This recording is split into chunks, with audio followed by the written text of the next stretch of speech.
feel like The Elite by Kiera Cass should come with a warning label. Do not read this if you are somewhere where your life could be in imminent danger eventually. And I know that seems kind of specific, but I kid you not. If I had read The Elite while I was on a sinking ship, it would have been like, the ship is sinking! Come on, Cassie, we have to go!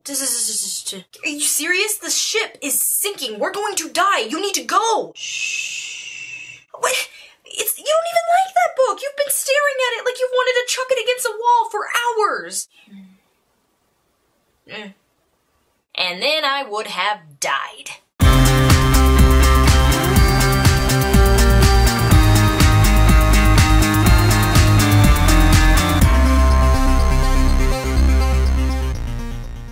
The Elite by Kiera Cass is the second book to the Selection series, and I have a book review for the Selection somewhere around this vicinity. It's around. If you haven't read the Selection yet, oh my heavens, please do this thing. Because if you don't read the Selection, then you don't get to read the Elite, which was such a frustrating book, but in a good way? Question mark? Well, see, here's the thing.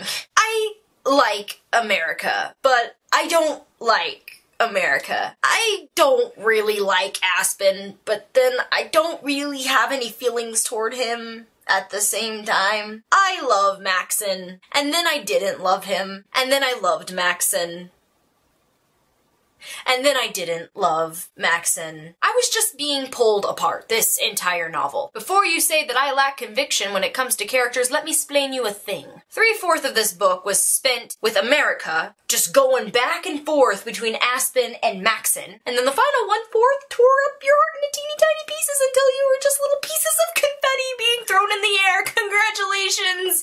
Your life has been destroyed. I can't explain it. Normally, when a book spends this much time just between who am I gonna love, I don't actually give a crap. But something about The Elite that I just cannot put my finger on made America's constant confusion between these two males worth it. It might have been the side stories, like with the Rebels, the King and Queen, the thing with Chris and Celeste. Just there were other things that happened that, you know, kept it going, but I mean, I don't know. There were just these little things happening that just kept the story going forward. Well, while I try to put my feelings into words, I'll talk about the things I can put into words. Let's just go ahead and get it out of the way when it comes to America, Aspen, and Maxon. Let's be real. America and Aspen, to me, is nothing. I feel nothing for Aspen. He's like a friend of my cousin's friend of her friend. Like, yeah, if I heard that something bad happened to him, I'd be a little bit, you know, sad about it, but I mean, he seems like a nice guy, but I don't know, I have no personal connection with Aspen. I feel nothing for Aspen. Seems like a nice enough guy, but I mean, really, do we really want him to end up with America? Do we? Although I'm not sure that's really a concern anymore. Seems that bridge has been burned, hopefully. Again, I don't have really anything against him, I just don't really feel anything for him. I don't just... Aspen. Yay. But then we've got Maxon, for whom I feel everything. The main feeling being confusion. During most of the Selection, I just flat out loved Maxon's character. He was interesting and layered, and just the things he did to America as a character was just like the best. I'm not even sure I would like America's character without Maxon existing. He just complements her in a really interesting way. This book was different. I just kept going back and forth, much like America's Singer. I loved Maxon, and then I was really mad at Maxon. I just really wanted him to not screw things up with America. And then it ended up being America who screwed things up with Maxon. But then I saw her point of view. I could see why she did what she did. You know, the whole let's delete the caste system on live television shindig. Maybe it wasn't her smartest decision, but I understand why she was angry. By the end of this book, I was mostly just frustrated with Maxon. I still love him, and I really freaking wish that things will work out between him and America, but Maxon, You can't sit here and be like, sorry, America, I don't think it's going to work out in the end. There's this other really nice girl, she's okay. Yeah, she's fine. I might marry her. Yeah, she's alright, I guess. Like, I like her, she's really sweet. I love you, but I can't have you. The whole conversation between America and Maxon about, I love you, but after what you've done, we really can't get married, was confusing to me. In the beginning, it seemed like Maxon would do anything for America, to be with America. And now it's like, well, there's this other girl, she's pretty nice, I guess. What? And well, Maxon, baby, you know I love you, but you're not taking very much of the blame here. I mean, there was a reason why America was upset. And I know that you took part of the blame and you were like, I suppose it's part of my fault, but not all of my fault. You've got more part in that blame than you think you do. I just felt like it wasn't freaking fair. Yeah, America did something stupid, but Maxon has been doing stupid stuff this entire novel. Why are we not addressing this? Anyway, I'm not even critiquing the book anymore. I'm just getting mad at fictional characters. Such is life. My life. So yeah, love Maxon. Don't really feel anything for Aspen. America, girl, what the heck? Like, she's so smart. So it kills me when she does such stupid things. I understand, she's a passionate person and all that stuff, but it's weird the parts where Maxon would be like, well, you can ask me anything, and America's like, well, I have all these questions I want to ask him, you know, in the inside, and then on the outside she's like, no! No. That could have saved us a lot of trouble, America, baby. Okay, I gotta move on. I gotta move on from this little love triangle, or, okay, if Aspen's out of the picture, then love acute angle, I suppose. Little things about this book that were so amazing. I'm extremely interested in these rebels. Kiera was very, very smart about the way that she portrayed them up close and personal for the first time with America. You just expect these awful, terrible, kind of tribal people, and they're perfectly normal, and the girl just kind of sarcastically curtsies at America and runs away, making her one of my favorite characters of the book, and she hardly says anything.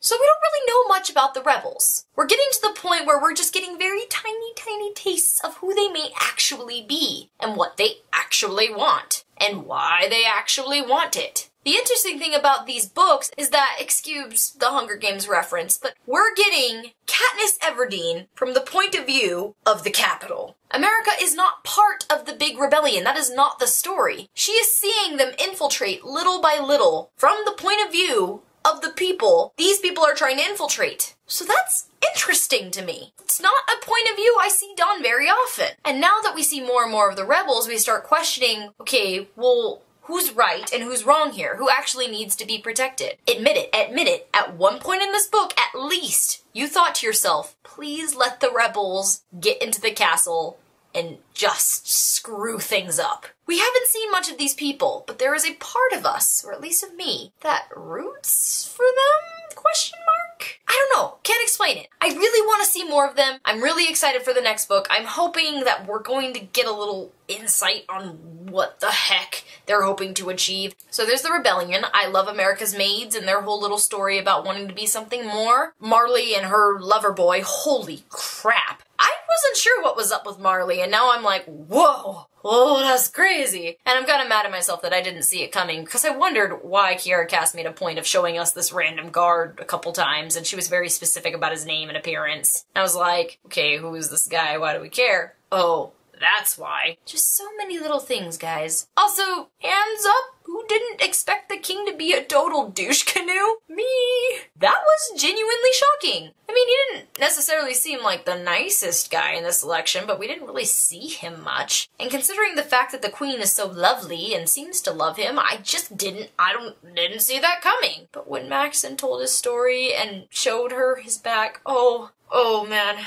Oh, I knew right then that America had screwed things up so bad, and my heart just fell to the pit of my stomach. All in all, just a very good sequel. I don't know. While I was reading it, I kept thinking, why? What is going on? Why is America just hopping between these two boys over and over? But then, you know, you look back and it was so much more than that. I am really intrigued, and I need to know what is gonna happen next. I'm particularly interested in the rebels, and what the heck, man? What are they? Who are they? I just feel so many things, but more than anything, Celeste, that girl need to go. Like now. I hate her so much. I can't even begin to describe how much I hate her. And when Maxon's like, oh yeah, I've realized she has a manipulative streak. Oh, ya think? Maxon, baby, you are a smart, smart child. How is it taking you this long to realize it? And why? Just, oh, a manipulative streak. No, not a streak. A lifetime of manipulation and being a horrible person. I hate Celeste so much. I think really the only time in this entire novel, other than when America was like, let's eliminate the cast, and I was like, yeah, and then I was like, wait a minute. The only time that I cheered for America was when she threw the punch to Celeste. And I was like, fight, fight, fight, fight, fight, fight. That wasn't a long enough chapter. There wasn't enough blood. I hate Celeste so much. Oh, and there was another part. There was another part where I rooted for America, which seems like a weird part, but it happened. Did anyone else just cheer, like standing ovation, when America told Aspen to back off, her heart was broken, she was confused, stop trying to take advantage of the situation? Because when Aspen was like, oh, he doesn't want you, oh good, come to me, baby. I was like, dude! And I was so happy that America wasn't like, well, at least I have Aspen. She was like, okay, no, excuse you, step off me. I'm heartbroken, okay? This was terrible. Oh, thank you, America. Thank you. I need to know what happens next. Because now America actually cares about winning, and I actually care about America winning. I want this to happen. For the first time, it's the other way around. It's not America confused about whether or not she wants Maxon bad enough. It's Maxon confused whether or not he wants America bad enough. Interesting turn of events, Kiera Cass. Well played. And by well played, I mean, how could you do this to me? I've never even met you. I don't even know you. And you took it upon yourself, okay, to touch my heart with a chainsaw. A powered chainsaw. You are messed up. Authors, man.